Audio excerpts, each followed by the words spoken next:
Good morning, good morning, good morning. Welcome to another week in your business. I'm Julie Creffield and you are watching this live in the Building a Bigger Business Than You Facebook group. Do say hello.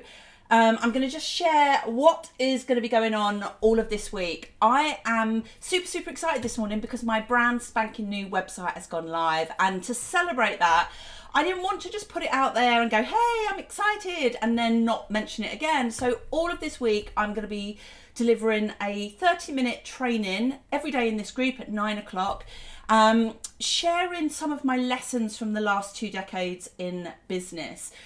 Today we're going to be talking about personal branding, which is a big part of when you do design or think about designing a website.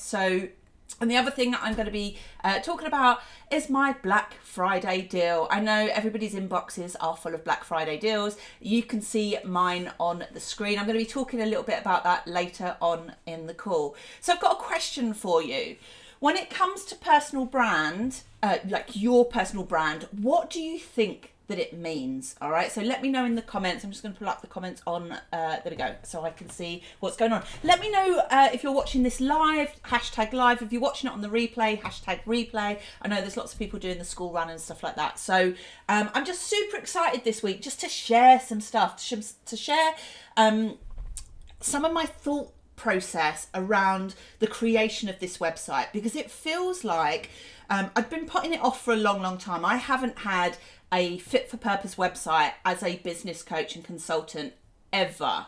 All right. And I've been doing consultancy training, project management, and of course, business coaching for the last 20 odd years.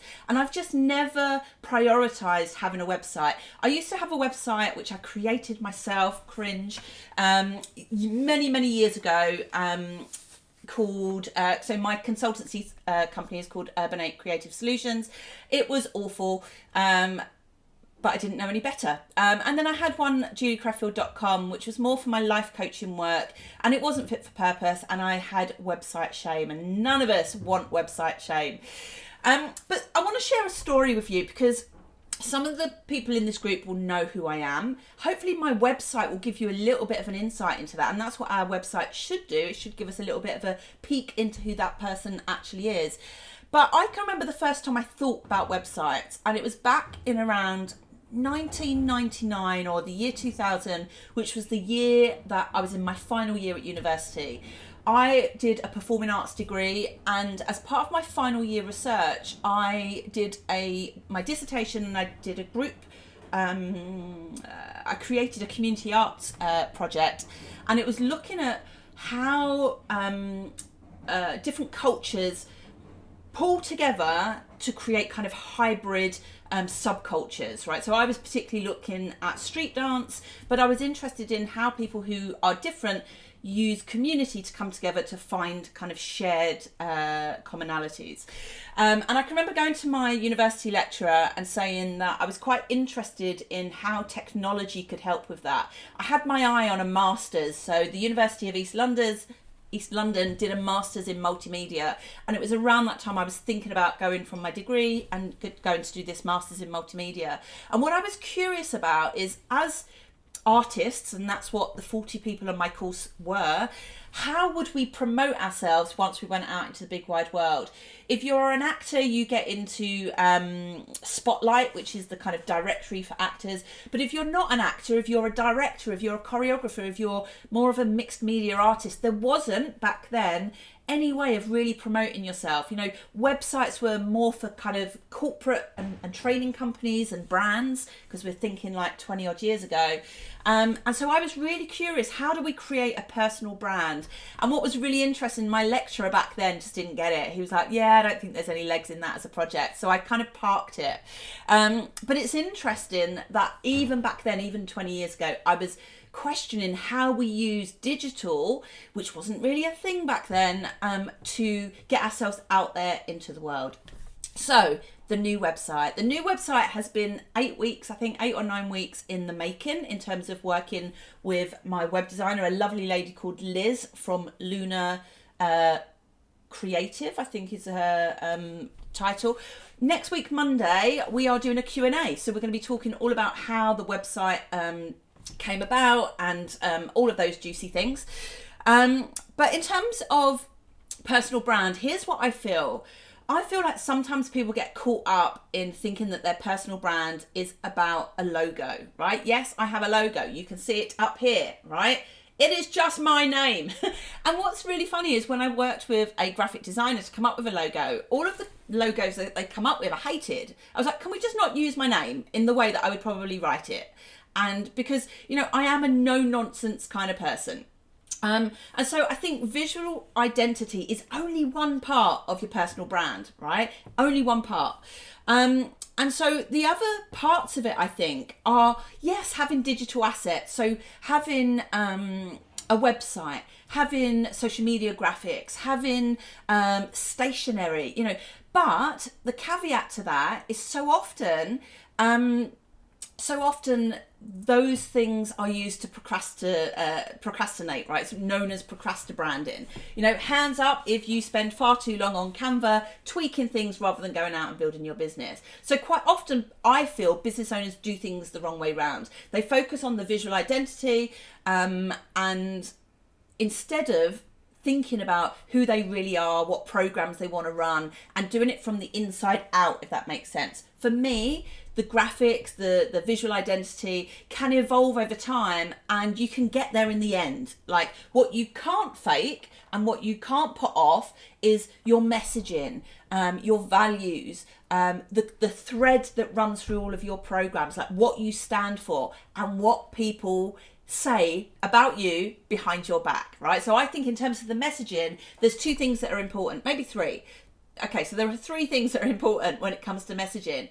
Yes, it's what you say about yourself. Like, are you bigging yourself up at the right level, right? And what I mean by that, many of us underplay our expertise and experience. Some people overplay their experience, and it's about finding the right level. I think the other thing that's really important is what your clients say. But again, make sure that we're not just going for the clients that have had extraordinary success and not talking about some of the other maybe slower success. And then finally, it's what complete and utter strangers or people that have only met you once or twice say, because what people say behind your back really matters. That's kind of word of mouth referrals. So I've got a challenge for you every day as part of this training. I've got a mini challenge for you because I want to try and make this as interactive as possible. I want you to go out there and I want you to ask a very simple question on your personal profile, on your personal Facebook profile. Now, if you don't use Facebook, you could use one of the other social media platforms. But the reason I say to use Facebook is because it's where the majority of people actually know who you are. And you'll get a cross section, depending on how you use Facebook, you'll get a cross section of people that know you from different ways, different areas of your life. So you might get family, you might get old school friends, you might get work colleagues, you might get kind of clients, business peers, those kind of things. So I just want you to ask the simple question, how would you describe me in 3 words, right? And so what you're looking for is your values, right? You want other people to share what those values are, all right? So go off, ask that question and see what comes up for you, because those wordings should be splattered all through your personal brand materials. Okay, and finally, I think that was all that I wanted to talk about today. Finally, my Black Friday deal, which is over here. Now, I have had a bit of a rebrand with my programs this year. I have for the past 3 years run a program called Tribe Builder, which has helped small business owners, about 150 of them, to grow vibrant communities and to redesign their businesses to give them capacity for growth. I loved that program. It really helped to position me as a business coach. It helped to use all of my skills and experience of building transformational programs and leveraging them at scale. However, I kind of fell out of love with it at the start of this year, even though I really truly understand why I use the word tribe, because I still use it as part of my tribe leadership archetype tool. I wasn't comfortable anymore with leading with that as a signature program. And so I have redeveloped that program to offer something that I think is much more fitting for where many business owners are now. And that's my Go Big or Go Home program, which I am currently piloting. We are week 6 into week 5, I think. No, week 6. We're week 6 into an 8-week program.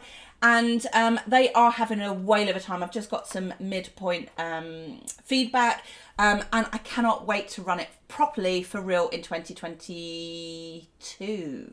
My God, 2022. So my Black Friday deal is built all around that. The program is going to cost close to £1,000 in the new year, because that is what it's worth. But if you register before the 1st of December, you get the program for £500 plus VAT. Plus, you get all of my other mini programs, a signed copy of my book, plus a 90-minute one-to-one strategy session where we use the Tribe Leadership Archetype tool to really help you with your personal brand. The package in total is worth £2,500, and as I said, you get it for £500 plus VAT. Until the 1st of December. So if you would like to talk to me about this or any of my other programs, do get in touch. But the main thing I would love for you to do today is to go and have a little nosy at my new website and to let me know what you think of it, what stands out for you, but not just from a purely selfish perspective. I'm not looking for like, oh my God, Julie, it's great, I love the colours. Like, that's nice. It really kind of, fills my cup in terms of ego. But I really want you to look for lessons for yourself. Where could you be using more of your personality? Where could you be ramping up the information that you have about your authority? Where could you be telling more stories? Right, that's it from me. I thought these would last for about 30 minutes, but actually we're 12 minutes in and I think I'm done. Hopefully that's enough, unless there are any comments or questions. I can't see any comments or questions. I can't even see who is on live, so apologies for that. If you do want to say hi, because I can see there have been a couple of people come on, but yeah, let me know in the comments if you've watched this hashtag live or hashtag on the replay. And I love your comments, your feedback on anything that we've spoken about today. On tomorrow's training session, I'm just trying to remember what we are doing tomorrow. I did have it all written down. I think, here we go. We are talking about working in your zone of genius. That's what we're going to be talking about tomorrow. See, look, there's my plan. Working in your zone of genius. So do pop back in at 9 a.m. tomorrow morning for another short and snappy lessons from 2 decades in business, and hopefully you can pick up some tips and tricks and you can help me celebrate the launch of my new website. Lots of love and have a great week.